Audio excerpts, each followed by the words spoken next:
अस्सलामुअलैकुम friends, this is me Sonia और आज हम डिस्कस करेंगे डिफरेंट ड्रग कैटेगरीज़ कि कौन सी डिज़ीज़ के लिए कौन सी ड्रग्स यूज़ होती हैं।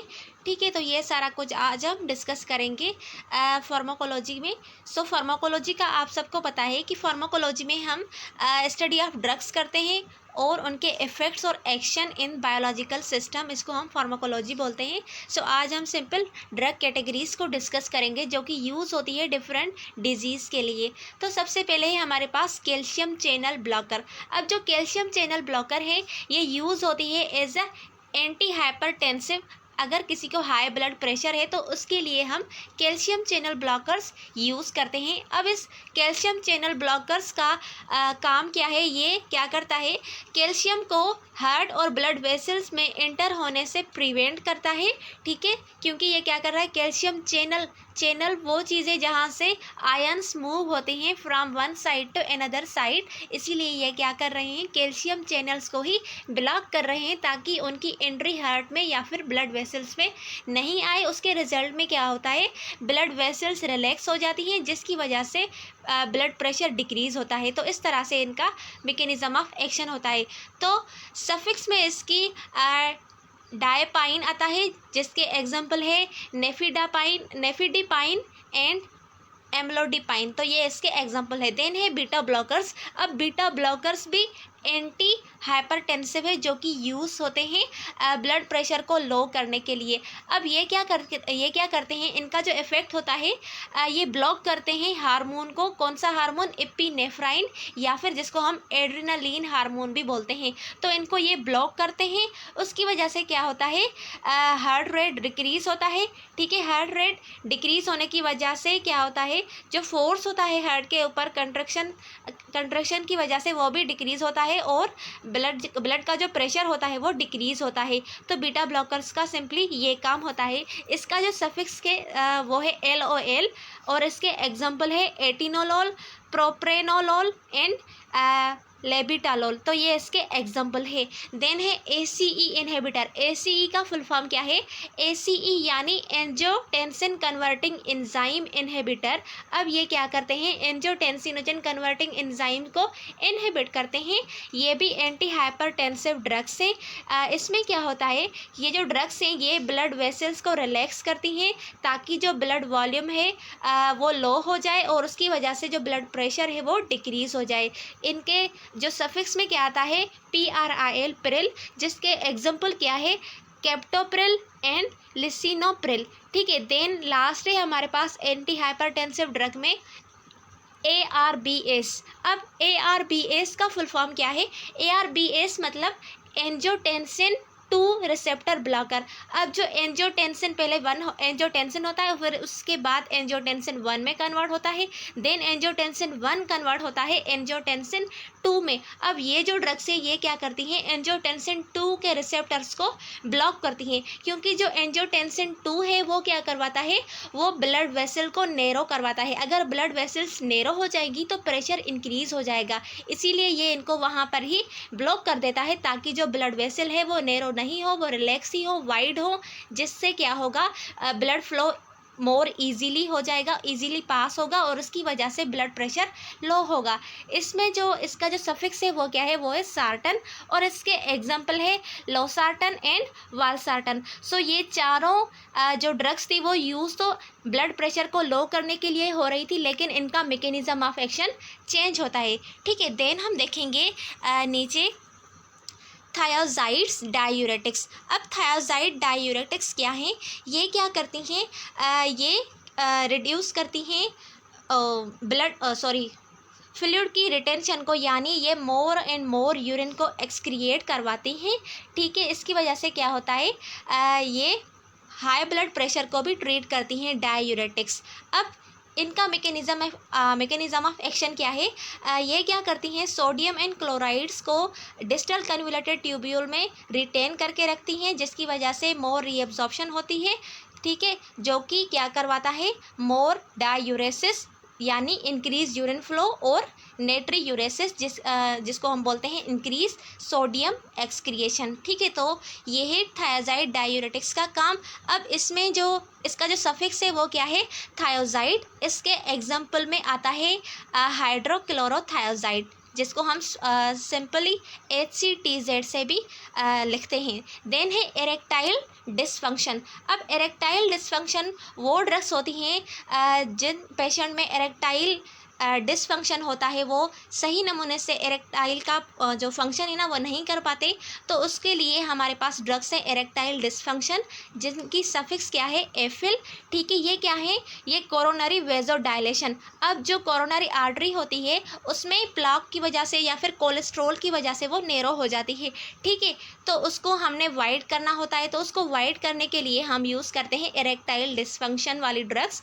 ठीक है, जो कि ट्रीट करती है इरेक्टाइल डिसफंक्शन को और कोरोनरी को वेजो डायलेट करती है। ठीक है, अगर वो वेजो डायलेट होगी तो उसकी वजह से ब्लड फ्लो इजी होगा हार्ट की तरफ से, तो इससे क्या होगा, जो बीपी है वो भी लो हो जाएगा। ठीक है, देन इसके एग्जाम्पल क्या है, इसकी सफिक्स में एफिल आता है, तो इसका एग्जाम्पल है हमारे पास सिल्डेनाफिल, जिसको हम ट्रेड नेम है वियाग्रा। देन है टाडालाफिल, इसका जो नेम है दूसरा वो है सियालिस। ठीक है, देन हम देखेंगे लोकल एनेस्थेटिक।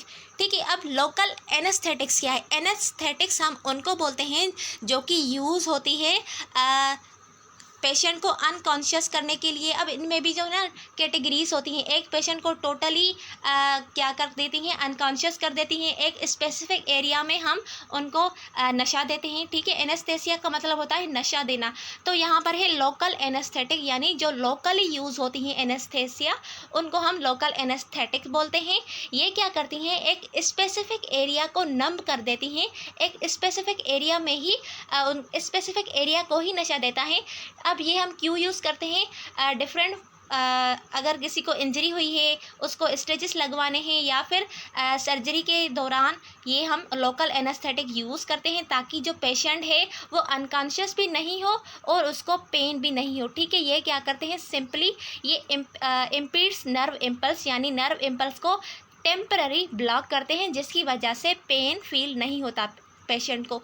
इसकी सफिक्स क्या है, केन। ठीक है, इसके एग्जाम्पल क्या है, लिडोकेन एंड जाइलोकेन। तो ये थी लोकल एनेस्थेटिक्स। देन है हमारे पास पोटेशियम स्पेरिंग डायूरेटिक्स। अब ये पोटेशियम स्पेरिंग डायूरेटिक्स क्या है, इसमें क्या होता है, जो पोटेशियम होती है उसकी डिक्रीज़ होती है रिटेंशन।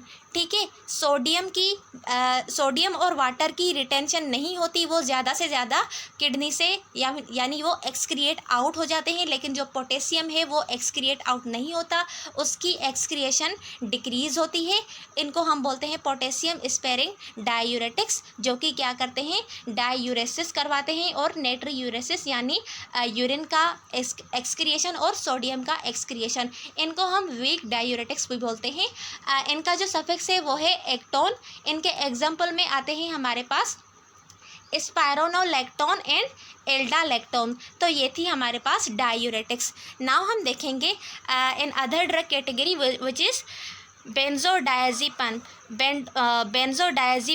अब ये बेंजोडायज़ेपाइन जो है वो यूज़ होती हैं टू ट्रीट एंजाइटी, डिप्रेशन वगैरह के लिए ये जो ड्रग्स है ना वो यूज़ होती हैं। तो इनका काम क्या होता है, ये इनका मैकेनिज़्म ऑफ एक्शन किस तरह से होता है। सो मैकेनिज़्म ऑफ एक्शन इनका इस तरह से होता है कि ये ब्रेन में एक स्पेशल टाइप ऑफ रिसेप्टर्स को ब्लॉक करती हैं। अब वो कौन से स्पेशल टाइप्स ऑफ रिसेप्टर्स हैं, वो हैं गाबा। ठीक है, अब गाबा का आपको फुल फॉर्म पता होगा कि गाबा क्या होता है। गाबा का फुल फॉर्म है अमाइनो ब्यूटेरिक एसिड ए। ठीक है, इन रिसेप्टर्स को ये ब्लॉक करती हैं ताकि जो एंजाइटी है वो ट्रीट हो। इसके एग्जांपल क्या है, इसमें जो सफिक्स आती है वो पाम और IAM आती है। इसके एग्जांपल है हमारे पास एलप्राजोलाम, डायज़ेपाम एंड लोरेज़ेपाम, ये इसके एग्जांपल है और साइड में इनके ट्रेड नेम है। देन है हमारे पास एंटीलिपिडेमिक। एंटीलिपिडेमिक क्यों यूज़ करते हैं हम, इनका मैकेनिज़्म ऑफ एक्शन क्या है। एंटीलिपिडेमिक में हम सिंपली फैट को रिड्यूस करने के लिए जो ड्रग्स यूज़ करते हैं उनको हम एंटीलिपिडेमिक बोलते हैं, जिसमें हम फैट कोलेस्ट्रॉल या फिर ट्राईअसाइल ग्लाइसराइड को रिड्यूस करते हैं। अब इनमें जो सफिक्स है वो कौन सी होती है, स्टेटिन। ये क्या करते हैं, इनका जो मैकेनिज्म ऑफ एक्शन है ये लो डेंसिटी लिपोप्रोटीन को रिड्यूस करता है, कोलेस्ट्रॉल को रिड्यूस करता है ताकि कार्डियोवैस्कुलर डिसऑर्डर ना हो। इसके एग्जांपल क्या है, स्टेटिन एंड सिम्वास्टेटिन। ठीक है, ये इसके एग्जांपल है। देन है हमारे पास कॉर्टिकोस्टेरॉइड। अब कॉर्टिकोस्टेरॉइड एक किस्म के एंटी इन्फ्लामेटरी ड्रग्स है। एंटी इन्फ्लामेटरी ड्रग्स हम उनको बोलते हैं जो प्रिवेंट करती है इन्फ्लामेशन से, जिनमें हमारे पास मेन कैटेगरी एक आती है एनसेड्स। एनसेड्स का मतलब है non steroidal anti inflammatory drugs जो कि इन्फ्लामेशन से प्रिवेंट करती है। अब इसका मैकेनिज्म ऑफ एक्शन क्या है, ये ब्लॉक करता है रिलीज ऑफ केमिकल मीडिएटर्स। कौन से केमिकल मीडिएटर्स, वो केमिकल मीडिएटर्स जो क्या काज करवाते हैं, इन्फ्लामेशन काज करवाते हैं। वो हमारे पास है हिस्टामिन्स एंड प्रोस्टाग्लैंडिन्स, तो उनको ये क्या करती हैं, ब्लॉक करती हैं। इनके जो सफिक्स है वो सोन या फिर लोन हो सकती हैं। इनके एग्जांपल है डेक्सामेथासोन एंड प्रेडनिसोन। ठीक है, तो ये है हमारे पास कॉर्टिकोस्टेरॉइड। देन है हमारे पास ओरल हाइपोग्लाइसेमिक। ठीक है, ओरल यानी वो हाइपोग्लाइसेमिक जो हम ओरली देते हैं उनको हम ओरल हाइपोग्लाइसेमिक बोलते हैं। अब ये क्यों यूज़ होते हैं, ये यूज़ होते हैं टाइप 2 डायबिटीज़ को ट्रीट करने के लिए।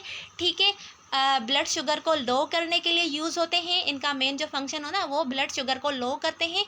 इनकी जो सफिक्स है वो है IDE। अब एग्जाम्पल है ग्लाइबोराइड एंड ग्लाइपिजाइड। तो ये थे सिंपल हमारे पास ओरल हाइपोग्लाइसेमिक जो कि टाइप 2 डायबिटीज़ के लिए यूज़ हो रहे थे ताकि ब्लड शुगर जो है वो लो हो सके। तो ये सिंपल सी ड्रग कैटेगरीज थी जो कि यूज़ हो रही थी डिफरेंट डिजीज़ के लिए। सो होप सो कि आपको ये सिंपल बेसिक वीडियो समझ आया होगा फार्माकोलॉजी का। मिलते हैं अगले वीडियो में, तब तक के लिए अल्लाह हाफिज़।